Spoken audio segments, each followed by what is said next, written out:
আজকের রান্না একটা ব্লেন্ডার করে ফেলেছি। তো কি ব্লেন্ডার করেছি সেটা তো আমি পরে বলছি। তো আগে কড়াই গরম হয়ে গেছে, এবার সর্ষের তেল দিয়ে দিয়েছি আর পেঁয়াজ পাতলা করে কেটে দিয়েছি আর সঙ্গে একটা পেস্ট বানিয়েছি। তো আজ বলে রাখি যে কি রান্না করছি আজকে রান্না করছি বিয়েবাড়ি স্টাইলের মাটন কিমা দিয়ে চানা মশলা। তো ওই পেস্টটার মধ্যে ছিল হচ্ছে আদা রসুন লঙ্কা টমেটো এগুলোই ছিল।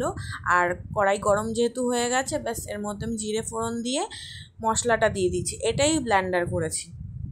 দেওয়ার কথা ছিল পেঁয়াজ, সেই পেঁয়াজটা ভালো করে না ভেজে আমি দিয়ে দিয়েছি মশলাটা। তো সঙ্গে সঙ্গে মাথায় এসেছে, তাই জন্য আবার ফট করে পেঁয়াজটা দিয়ে দিয়েছি।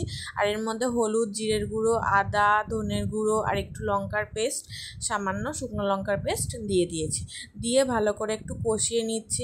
এবার যেহেতু ব্লেন্ডার হয়েই গেছে, এখন তো আর কিছু করার নেই। এবার মাটন কিমা বলে তাও একটা মনে স্বস্তি ছিল যে মাটনটা তো সেদ্ধ হতে এমনি একটু টাইম লাগবেই।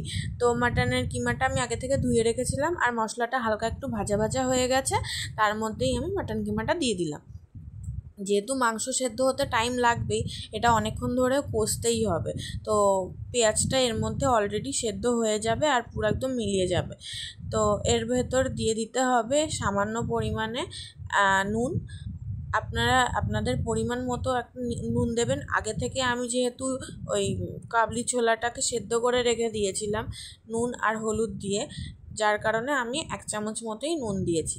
এবার মশলাটা একটু জল দিয়ে দিয়ে কষিয়ে নিতে হবে আস্তে আস্তে করে। যেহেতু মাটন তাই জন্য সেদ্ধ প্রথমেই বললাম লেট হবে অনেকটা। তো জল দিয়ে দিয়ে কষিয়ে কষিয়ে এটা একটু টাইম লাগবে। দেখুন এবার পেঁয়াজটা কিন্তু আর একদম নেই। আর হ্যাঁ, আমি এর মধ্যে না 2টো পাকা লঙ্কাও দিয়ে দিয়েছি। এবার এটার মধ্যে আর সেরকম কোনো কাজ নেই, এটাকে এবার ভালোভাবে কষাতে হবে। এই যে এই পর্যায়ে যখন আসবে, কষিয়ে কষিয়ে মশলা থেকে একদম তেল বেরিয়ে আসবে যখন, সেই সময় আগে থেকে সেদ্ধ করে রাখা কাবুলি চানাগুলোও দিয়ে দিতে হবে। দিয়ে ভালো করে মিক্সড করতে হবে। মিক্সড করার পর এর মধ্যে সামান্য পরিমাণে, মানে আপনাদের যতটা দরকার ঝোল রাখার গ্রেভি রাখার ততটা জল দিয়ে দিতে হবে। জল দিয়ে ভালোভাবে ফুটে গেলে এরপরে দেখে নিতে হবে নুন আর মিষ্টির যে ব্যালেন্সটা সেটা একটু চেক করে নিতে হবে। আর হ্যাঁ, এর মধ্যে কিন্তু কাস্তুরি মেথি অবশ্যই দিতে হবে, না হলে সেই ফ্লেভার আর সেই সেন্ট আর মানে এটা আসবেই না।